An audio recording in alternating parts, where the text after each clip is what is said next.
Muito boa noite. Como é habitual, à segunda-feira vamos ao editorial do Porto Canal. Nos últimos dias, a situação pandémica, como sabemos, sofreu um agravamento acentuado. Portugal é desde há sensivelmente uma semana o pior país da União Europeia em número de casos por 100 mil habitantes e, de acordo com a matriz de risco definida pelo Governo, o país encontra-se agora em zona vermelha.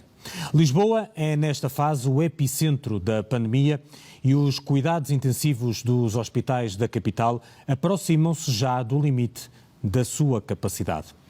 O Governo pôs em marcha medidas de restrição à circulação de e para a área metropolitana de Lisboa, assunto a que, de resto, voltaremos já a seguir. E anunciou, na sexta-feira, a suspensão do processo de desconfinamento à medida que o surto se alastra a outras regiões. Fala-se já da possibilidade de todo o país voltar atrás e a Ministra da Saúde, Marta Temido, avançou mesmo que não é de excluir um novo confinamento geral. Impõe-se, porém, colocar uma questão que aparentemente ninguém quer fazer e que aparentemente também ninguém está muito interessado em responder. Afinal, como é que em pouco mais de um mês Portugal passou de melhor para pior entre todos os países da União Europeia? Como é que o país, com menos casos por 100 mil habitantes em maio, passa a ser, em junho, o país com mais casos por 100 mil habitantes? E mais do que isso, como é que tudo isto pode acontecer sem causas, sem explicações e sem responsáveis? A situação é de facto inédita, se não vejamos. Na origem da primeira vaga, em março de 2020, todos nós nos lembramos, estiveram as viagens de e para a Itália de industriais do norte do país. Na origem da segunda vaga, após o verão, esteve o regresso às aulas e aos espaços fechados. Na terceira vaga, no início de 2021, a origem esteve no alívio das medidas no período do Natal e também do Ano Novo. Afinal, o que é que causou esta quarta vaga quando já quase metade da população está vacinada com pelo menos a primeira dose? A quarta vaga ficará conhecida, pois, como a vaga mistério. Uma vaga sem causas, sem explicações, sem responsáveis. Mas vamos puxar atrás na fita do tempo e recuar cerca de um mês. No dia 11 de maio, a festa do título do Sporting juntou dezenas de milhares de pessoas em Lisboa, com a aprovação e até promoção, quer da Câmara de Lisboa, quer do Governo. Os adeptos acorreram, legitimamente, diga-se, até porque foram convidados para isso mesmo, em grande número às ruas onde estavam instalados ecrãs gigantes. Nos dias que se seguiram foram vários os especialistas que alertaram para os riscos que representava aquele evento, mas a matéria era, digamos, politicamente sensível. Não só porque o autarca que autorizou e promoveu a festa contra um parceiro da PSP, Fernando Medina, se encontra em pré-campanha eleitoral, como também porque os dois membros do governo implicados, o Ministro da Administração Interna, Eduardo Cabrita, e também o Secretário de Estado do Desporto, João Paulo Rebelo, vivem submersos em polémicas quase semanais. O Governo anunciou logo a instauração de um inquérito daqueles que visam apurar tudo até ao fim, até o mais ínfimo pormenor, que não deixam pedra sobre pedra, mas 47 dias depois, eu volto a repetir, 47 dias depois, não há conclusões e o assunto também já caiu no esquecimento, por isso já não é problema.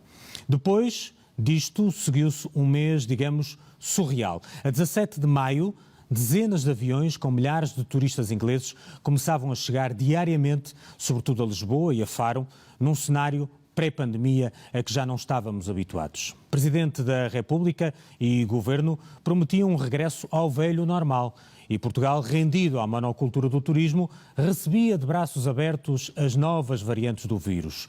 Dias depois da final da Champions no Porto, um evento que juntou duas equipas inglesas e que, segundo o Governo, apenas receberia adeptos em bolha, Inglaterra retirava Portugal da lista verde. Uma decisão que foi recebida com incompreensão pelo Ministério dos Negócios Estrangeiros. Perante o aumento de casos no final de maio, o Governo anunciava a intenção de acelerar a vacinação em Lisboa face ao resto do país, medida que na altura durou poucas horas, na sequência da natural indignação que causou. Já no início de junho, e perante a impossibilidade de conter o crescimento exponencial do número de casos em Lisboa, era agora anunciado um centro de vacinação especial para a capital, maior do que os outros e a funcionar em regime de casa aberta. A 15 de junho, Portugal inicia a participação no Europeu de Futebol e tudo o resto passa para segundo plano. O país mergulha então numa espécie de alucinação coletiva, que de resto conheceu o seu mais recente capítulo hoje mesmo, quando a ministra Mariana Vieira da Silva recomenda à ciência que se prepare melhor para comunicar em tempo de pandemia. A ciência é que se tem de preparar melhor. É de facto o corolário da alucinação coletiva na sua plenitude. Neste mesmo dia, apenas 48 horas antes de Portugal atingir o topo da lista de países com mais casos por 100 mil habitantes da União Europeia, o Presidente da República garantia que, com ele, não ia haver recuos no desconfinamento, sem explicitar sob que condições e em que circunstâncias, e deixava o aviso: o país não é governado por especialistas. Pediu a todos que se focassem na seleção e afirmou que o dia era de futebol, portanto, não iria estar a falar de outros temas que o desviassem do fundamental. Já o Presidente da Assembleia da República, na sequência do empate de Portugal frente à França, apelou a deslocações em massa, ao jogo dos oitavos de final em Sevilha, na região atualmente mais afetada pela pandemia em Espanha. Na sexta-feira, a Alemanha juntou-se à Inglaterra e impôs também restrições às viagens para Portugal. Suíça e Áustria poderão seguir-se.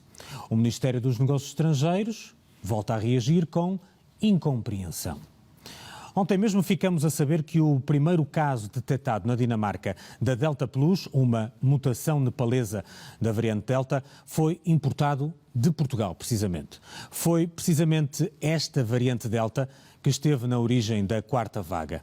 Prevalente na região de Lisboa há quase 2 semanas, esta nova versão do vírus é não só mais contagiosa do que as anteriores, como pode mesmo ser mais resistente a algumas vacinas. Um estudo revelado pela prestigiada revista Lancet aponta também para a possibilidade de a Delta ser 2 vezes mais perigosa. E se o problema começou por ser da cidade de Lisboa, em poucas semanas passou a ser de toda a área metropolitana. De acordo com os números da DGS da passada sexta-feira, são já a maioria os municípios que se encontram acima do limite máximo de 240 casos por 100 mil habitantes. E a situação pode não ficar por aqui. Eis que chegamos ao cerco a Lisboa. Anunciadas a 17 de junho, as restrições à circulação de e para a área metropolitana de Lisboa visam conter a pandemia na região, que neste momento é o seu epicentro. Mas o problema começa logo no princípio. Este não é um cerco a Lisboa, é uma espécie de cerco intermitente com hora marcada, a partir das 15 horas de sexta-feira. Para que quem quiser passar o fim de semana no Alentejo ou no Algarve, por exemplo, saiba que o pode fazer sem qualquer impedimento. Bastante para isso sair um pouquinho mais cedo. Numa reportagem que de resto vai poder ver já a seguir nesta noite informativa do Porto Canal, com imagens exclusivas, mostramos-lhe que durante todo o dia de sábado, dos 85 pontos de passagem de dentro para fora da área metropolitana de Lisboa e que ligam a capital ao norte, ao centro e ao sul do país, apenas em 4 foi programada a instalação de postos de controlo. Esta é uma informação oficial avançada pela GNR ao Porto Canal. E mesmo esses 4 pontos funcionaram apenas numa faixa horária reduzida e o controle era de forma aleatória a alguns automóveis, porque não se pretendia, cito, criar constrangimentos no trânsito. Cenário muito diferente daquele que observamos em Ovar em março do ano passado, quando as restrições impostas pelo Governo resultaram numa cerca efetiva montada em todos os pontos de entrada e saída do concelho, sem exceção.